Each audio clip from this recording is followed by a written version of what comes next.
Então, vocês estão me ouvindo bem? Eu tive uns probleminhas aqui de conexão, não estava conseguindo. Oiê, não estava conseguindo conectar. Então, estão me vendo, me ouvindo? Estamos em contato?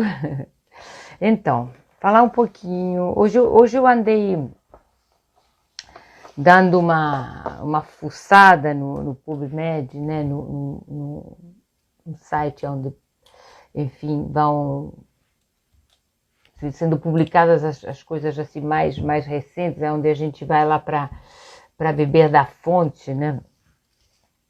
E então andei revisando, porque estão saindo notícias assim na mídia, digamos, na mídia normal, né, nos jornais e tal, sobre cada vez mais sobre a relação entre obesidade e complicações da síndrome da Covid-19, né? Então, obeso, isso, diabético, aquilo e tal. Aí eu fui um pouco atrás desses trabalhos um pouco mais, trabalhos científicos mesmo sobre isso. Eu fui dar aquela revisada na literatura, no mais recente que tem publicado sobre isso. E eu resolvi fazer um resuminho do que eu li e trazer aqui para vocês, porque, claro, a gente dá muito médico, né? Ou, normalmente a gente dá muita sentença, né? É assim, assado. E eu acho que é muito importante saber e entender o porquê, dentro da medida do possível. É claro que quando a gente tem um conhecimento mais técnico da área, determinadas coisas são mais fáceis de entender, e às vezes tem coisas da bioquímica e tal que são um pouco difíceis de passar para leigo, né? Aí eu falo isso, tem gente que fala assim, já tá dando golpe a carteirada, né? Não, mas é verdade, a gente estuda para entender de uma determinada área, né? Então, sei lá, quem já teve um processo no fórum já sabe que advogado fala uma língua que ninguém mais entende, né? Que os processos judiciais também estão numa língua que só eles entendem. Você vê aquelas sentenças do Supremo Tribunal Federal e fala assim, do que essas pessoas estão falando. Então, com a linguagem médica ou a linguagem científica também tem umas particularidades que quem é formado entende melhor.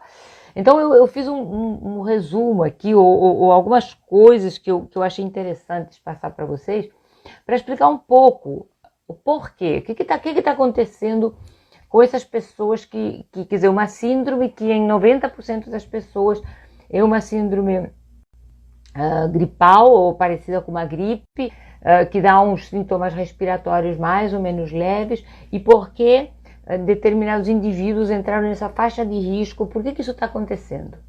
Por que o obeso, de repente, começou a aparecer dentre os fatores de risco, até mais do que idoso? Então, a primeira razão, eu sempre explico, nós estamos nos deparando com uma situação muito nova, é um patógeno novo, né, um vírus novo. Então, e cada vírus, e cada infecção, cada pandemia ou cada epidemia tem umas características particulares que a gente só aprende com a andar da carruagem, né? Não conseguimos aprender, não conseguimos adivinhar determinadas coisas, porque cada uma dessas doenças virais tem umas particularidades que a gente só aprende, digamos assim, apanhando, né? Ou pegando a doença, ou vendo o que as pessoas que têm a doença passam. Então, quando esses relatos de Covid-19 começaram a chegar da China, se fazia muito ênfase nos idosos. É por isso que é muito perigoso falar de isolar uns ou outros, porque o que nós estamos vendo? Que a população de risco está completamente mudando de perfil quando essa epidemia entrou pesadamente na Europa e nos Estados Unidos, sobretudo nos Estados Unidos, que tem um perfil um pouco mais parecido com o Brasil em termos de obesidade, em termos de diabetes tipo 2, né? Então o chinês estava muito longe disso, porque o chinês tem poucos obesos e tem muitos velhos, né? A população na China, até porque a cultura oriental então tem toda uma coisa, né, com os idosos, que é totalmente diferente da nossa, infelizmente, né, porque tem muita gente que não trata os idosos bem por aqui, mas enfim, né, os chineses têm aquela coisa, reverenciar a pessoa mais velha e tal. Então tem uma população velha importante, de pessoas idosas importante, mas não tem uma população significativa de obesos. É claro que tem obesos lá, mas não é uma coisa significativa como é, por exemplo, nos Estados Unidos, que nas estatísticas de 2018, quer dizer, 2 anos atrás, atingiam 42% da população, os obesos, né? E quase 10% os muito obesos, os obesos mórbidos, digamos assim, né? São cifras assustadoras, quer dizer, isso em si já é uma epidemia. E no Brasil ainda não chegamos a esses níveis, mas estamos nos esforçando para chegar perto. A incidência da obesidade na população e de doenças associadas, né, diabetes, hipertensão, então, está num nível assustador também. Ainda não chegamos a quase metade da população como os americanos, mas temos uma muito grande fatia da população com sobrepeso e obesidade estamos chegando perto. Então, por que de repente os obesos entraram? Começou com um trabalho em inglês, me parece, foi o primeiro que eu li, onde relatava que metade dos pacientes internados em CTI, tá? Não estou dizendo das pessoas que pegam a doença, porque pegamos todos. Estou dizendo das pessoas que complicam e precisam de internação hospitalar. Os ingleses já começaram a falar, já quando as informações começaram a chegar da Inglaterra, no mais da China, né? Esse trabalho em inglês falava já metade dos pacientes que eram internados em CTI, que precisavam eventualmente de suporte respiratório ou a ventilação mecânica, né, que é o respirador, já estava em 50% dos pacientes que eram internados com complicações da Covid-19. Quando já chegamos nos Estados Unidos, quer dizer, 20, 30 dias depois, porque, né, a doença vai andando, já estão falando em quase 70% dos pacientes internados estão acima do peso, muito acima do peso, ou são obesos mesmo, né? E aí, por quê? Porque que de repente o obeso virou, digamos assim, o novo velho, né? Ah, sou mais velho. Não, agora morre velho e morre gordo, morre obeso. Então vamos parar um pouquinho com essa politização e esse ímpeto de defender posições para lá ou para cá, e vamos raciocinar em termos, estou aqui tentando raciocinar em termos do que a ciência mais atualizada está falando, porque eu li hoje trabalhos que têm uma semana publicados, né? Então, e, mais uma vez eu estou dizendo, tudo que está se publicando agora é tudo muito da linha de fogo, do front, né? Relatos do front. Então, tudo que eu vou falar agora, tudo isso pode ser eventualmente revisado, revisitado ou relido daqui a um tempo, tá? Então, não tem aqui, eu não estou de forma alguma querendo criar dogma, eu estou querendo manter um pouco a atualização, digamos assim, né? De atualizar um pouco das últimas coisas que eu tenho lido, e eu leio muito em relação a diabético, em relação ao obeso, em relação a coisa, porque obviamente é uma coisa que me interessa nível pessoal de especialidade, tá? Então, fatos. Quais são os fatos que nós temos em relação ao obeso e à Covid-19? Bom, em relação à Covid-19, basicamente o que nós temos são fatos estatísticos, tá? Porque é uma coisa, essas observações têm 1 mês, 2 meses, então estamos um pouco ainda tentando entender o que está acontecendo. Então, tem vários tipos de trabalhos que estão relacionando com o fato da Covid ser uma infecção respiratória, com o fato de ser uma infecção viral por vírus, e comparando muito com o que foi uns 2, 3 anos atrás, a epidemia da H1N1, que também era uma pandemia, que também era um vírus, e que também podia atingir ou podia complicar com pneumonia. Então, há fatos que se colocam em paralelo e que a gente consegue deduzir que nesse caso, nesse novo vírus, as coisas acontecem mais ou menos de uma maneira similar, e por isso, quando o vírus chega num país onde tem uma enorme população obesa, como são os norte-americanos, essas complicações começam a atingir maciçamente essa população, e aquele relato que nós tínhamos só de velho, era uma coisa de um país onde tem muito mais velho do que obeso. Então, a gente tem que contextualizar esses dados, né? Por que agora mudou? Porque chegou aos Estados Unidos, que tem quase metade da população acima do peso.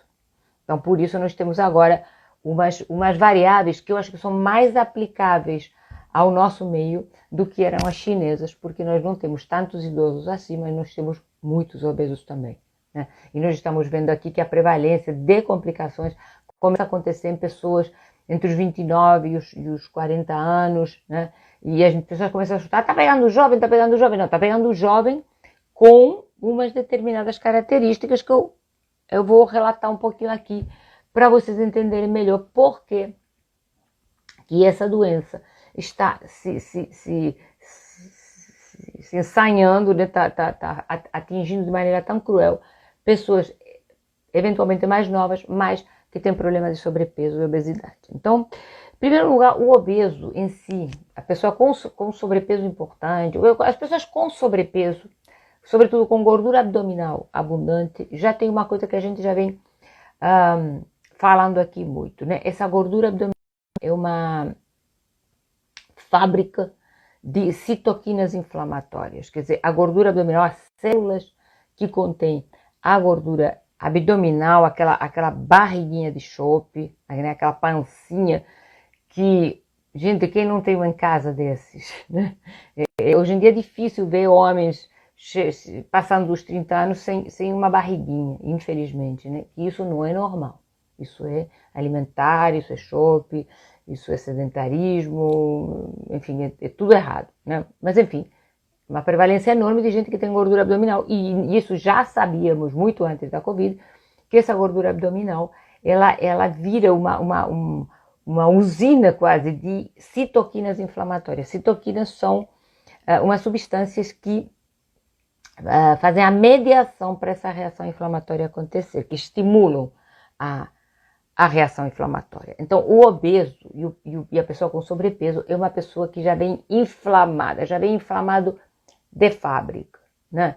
Já tem essa condição inflamatória que em condições normais, quando na epidemia, o deixa cansado, dolorido, está sempre sem ânimo, libido lá embaixo, dores nas juntas, problemas de pele, psoríase, acne, tudo exacerbado, né? Aquelas manchas, isso é mais por resistência à insulina, mas também é uma coisa que vem junto, né? Aquelas manchas escuras no pescoço, aquela pessoa que tem sinusite, rinite, todas as ites, tudo isso já vem sendo, muito antes da epidemia, sintomas dessa inflamação crônica subclínica. E as consequências a médio e longo prazo da inflamação subclínica são os infartos, a hipertensão, o AVC, enfim, aquelas coisas todas que nós já sabemos que estão relacionadas com sobrepeso e com obesidade. Mas nós temos umas características específicas do obeso em relação à infecção respiratória. Por que uma infecção respiratória é tão mais ruim numa pessoa acima do peso? Primeiro porque essa própria distensão abdominal, aquela pança, quanto maior, pior, ela dificulta a expansão do diafragma, quer dizer, aquela respirada fundo, aquela pessoa que está com aquele monte de banha lá na frente, não tem mais essa expansão diafragmática. O diafragma dela, que é esse músculo que nós temos aqui bem embaixo dos pulmões, por dizer de alguma maneira, né, bem que faz com que se expanda, enfim, que faz funcionar a nossa respiração, esse fole, né, que nós temos, que levanta e murcha, quando entra ar e quando se esvazia, ele já fica limitado.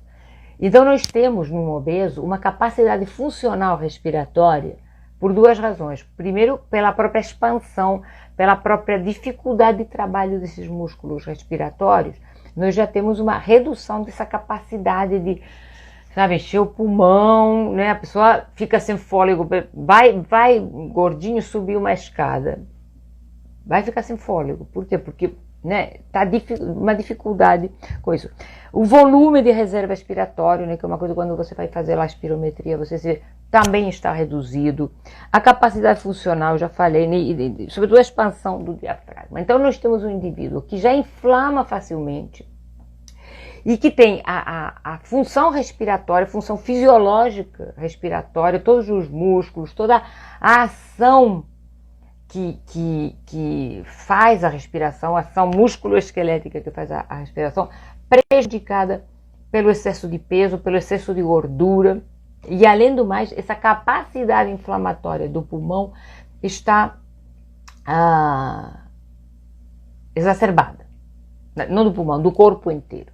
E nós estamos lidando com um vírus que causa pneumonia, porque por acúmulo, basicamente, vai fazer muitíssima secreção, muitíssima inflamação no pulmão, até entupir. Entope ao ponto de não deixar o ar entrar, literalmente, e aí essa pessoa tem que ser entubada e tem que ser colocado oxigênio para dentro na marra, na força, porque esse pulmão, esse corpo não tem mais simplesmente competência para respirar.